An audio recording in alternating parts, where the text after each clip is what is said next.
Tonight, our coverage as trial begins for a smuggling attempt at the US-Canada border that killed an Indian family of 4 in 2022. Assalamu alaikum and good evening. This is Muslim News Canada on Muslim Network TV.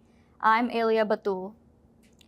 2 men face trial for a smuggling attempt that killed 4 members of an Indian family at the US-Canada border in January 2022.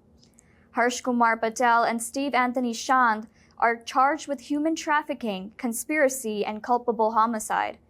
They are allegedly involved in the deaths of Vaisha Libel Patel, her husband Jagdish, and their 2 children aged 11 and 3. The family died after freezing in a blizzard while trying to cross into the United States. The family had arrived in Canada on visitor visas. It was separated from other migrants. Later, the family was found dead in a Manitoba field just 39 feet away from the border. Investigations reveal an international network of smugglers, with victims paying large sums to illegal immigration agents in India. The trial starts this week. It will explore the tragic events leading to the family's death. The Canada Border Services Agency has announced that 35 ports of entry along the U.S. border will see adjusted hours of operation. The changes will take place in January next year. This will affect 12 ports in Manitoba, 10 in Quebec, 6 in Saskatchewan, 4 in New Brunswick, 2 in British Columbia, and 1 in Alberta. Hours will vary, with some ports closing up to 5 hours earlier than usual. The changes are aimed at increasing security and processing efficiency at busier crossings. U.S. border hours will also adjust in line with Canada's. This will ensure smooth operations and the safe return of inadmissible travelers and goods. Rebecca Purdy, senior spokesperson for the Canada Border Services Agency, says the changes are not made in the wake of Donald Trump's recent election as president. The Canada Border Services Agency says the decision follows months of planning and operational analysis.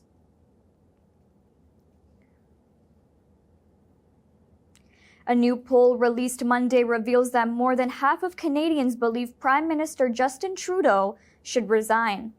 The survey is conducted by Nanos Research for the Globe and Mail media. It shows 57% of respondents want a new leader for the Liberal Party ahead of next year's election. The poll points to economic dissatisfaction as a key factor in Trudeau's declining popularity. 41% of Canadians say there has been a decline in their financial well-being over the past year. The Liberals are holding to a 25% support. In comparison, 41% of Canadians favor the Conservative leadership.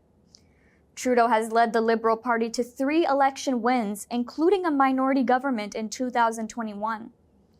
However, he now faces significant challenges in retaining his power. In October, over 20 lawmakers within the Liberal Party called for Trudeau's resignation.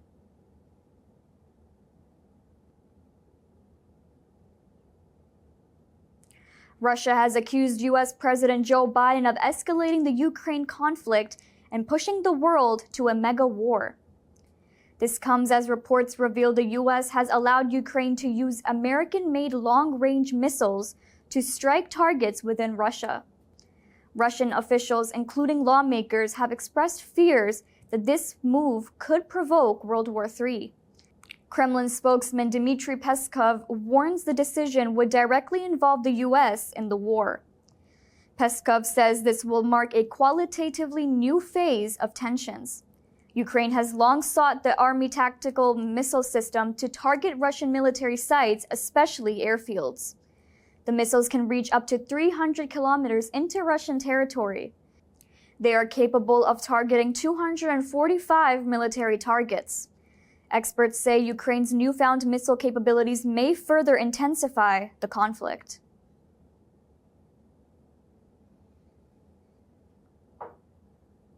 Israeli Prime Minister Benjamin Netanyahu claims Israeli airstrikes on Iran last month successfully hit a component of Tehran's nuclear program. Netanyahu says the attack damaged Iran's missile and defense capabilities. He says while a specific nuclear element was targeted, Iran's overall program remains intact. Netanyahu says Israeli forces have also destroyed Russian-supplied S-300 missile defense systems near Tehran. The revelation comes as the European Union and the United Kingdom have expanded sanctions on Iran. The EU sanctions target Iranian ports and shipping companies, while Britain has frozen assets of entities linked to ballistic missile transfers. They accuse Iran of supplying Russia with missile technology. Iran condemns the sanctions, calling them unjustified. The Foreign Ministry has promised a response in due course. Relentless Israeli airstrikes in Gaza in the past 24 hours have killed at least 50 Palestinians. 110 have been injured. Palestinian Health Ministry reports the massacres of 3 Palestinian families since yesterday. Israel's indiscriminate attacks in Gaza have killed at least 43,972 Palestinians in the past 13 months. More than 100,000 have been injured. Nearly 70% of victims are women and children. 35,060 children are now living without one or both parents. Israel faces a genocide case at the International Court of Justice for its actions in Gaza. Hezbollah's rockets attacks on Israel have wounded at least 9 people. In retaliation, Israeli airstrikes have targeted Beirut, killing 7 civilians. The U.S. says it has carried out constructive ceasefire talks with Hezbollah and Lebanese officials.